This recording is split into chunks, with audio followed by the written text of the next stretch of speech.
কাৰেণ্টৰ বিল হয়তো বাঢ়িব পাৰে, লাগিলে ঘৰৰ হওক লাগিলে ফেক্টৰী হওক। পাৰ ইউনিট যদি 5 টকা 6 টকা হৈ আছে, ই হ'বগে পাৰে 20 টকা 30 টকা। ইয়েছ, এটা ডাঙৰ খবৰ লৈ আহিছোঁ। পাৱাৰ পাৰ্চেছ আদানীয়ে ল'বলৈ গৈ আছে। অসম শক্তি বিতৰণ কোম্পানীয়ে কাৰেণ্ট কিনে বিভিন্ন কোম্পানীৰ পৰা, কিন্তু এতিয়া হ'বলৈ গৈ আছে আদানীৰ পৰাই কিনিব লাগিব 100% পাৱাৰ।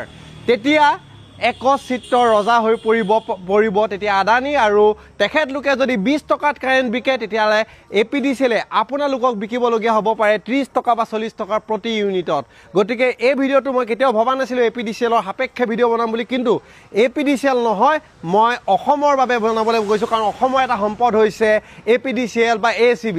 এতিয়া কথাটো আপোনালোকক থুলতে কৈ দিওঁ, একেবাৰে বেছিকৈ বুজাব নাযাওঁ, আৰু এইটো কোনো অন বিহাফ অফ APDCL নহয়। কাৰেণ্ট কিনে কেতিয়া জানে? আজি কিনিলে ইতিমধ্যে অলৰেডি, আৰু সেই কাৰেণ্ট কিনাখিনি ছাপ্লাই হ'ব ৰাতি 12টা বজা, অলপ ওপৰপৰা লোৱা, ৰাতি 12টা বজাৰ পাছত নেক্সট ডে 12টালৈকে। তো কাইলৈ কাৰেণ্ট কিনিব পৰহিলেৰ কাৰণে। তো কাৰেণ্ট কিনা বেচা সেই কাৰ পৰা কিনিব লাগিব? প্ৰায় 20, 25, 30টা কোম্পানীৰ লগত এগ্ৰিমেণ্ট হয় প্ৰতি 3 বছৰৰ মূৰে মূৰে। তো আজি যেনিবা 4টা কোম্পানীৰ পৰা কিনিছে, কাইলৈ বেলেগ 4টাৰ পৰাও কিনিব পাৰে। এতিয়া সেইবোৰ চব চাইট কিনিব লাগিব আদানীৰ পৰা। আৰু এটা কথা কৈ দিওঁ যে সেই 20, 25, 30টা কোম্পানীৰ লগত যে চাইন হয়, নেক্সট 3 বছৰত আকৌ চেঞ্জ হৈ যাব পাৰে। কথাটো হৈছে যে মাইবেলা আছে, নামৰূপ আছে, কপিলী হাইড্ৰ প্ৰজেক্ট আছে, তাৰ পৰা আমি এতিয়া কাৰেণ্ট কিনিব নোৱাৰোঁ। নিজৰ মানুহৰ পৰাই কাৰেণ্ট কিনিব নোৱাৰোঁ। কাৰেণ্ট কিনিব লাগিব ক'ৰ পৰা? সেই আদানীৰ পৰা। ভাই কি ক'ম, বেলেগ একো নকওঁ। APDCL-এ যিখিনি ছাৰ্ভিচ দি আছে, যি ৰাইজৰ বাবে দি আছে, কেতিয়াবা ডিছকাউণ্ট দিয়ে, কেতিয়াবা ফিক্স ৰেট কমায়, এইখিনি সম্পূৰ্ণ বাঢ়ি যোৱাৰ সম্ভাৱনা আছে। গতিকে ভিডিঅ'টো শ্বেয়াৰ কৰক, আৰু পাৰিলে যেনেকৈ জাষ্টিছ ফৰ জুবিন গাৰ্গ কৈছিলে, তেনেকৈ এইটোক লৈ প্ৰটেষ্ট কৰক।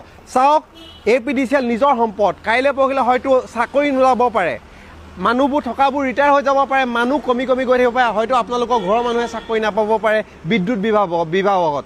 এনেকৈ যদি প্ৰাইভেটাইজ কৰি দিয়ে ইনডাইৰেক্টলি, ডাইৰেক্টলি নহয়।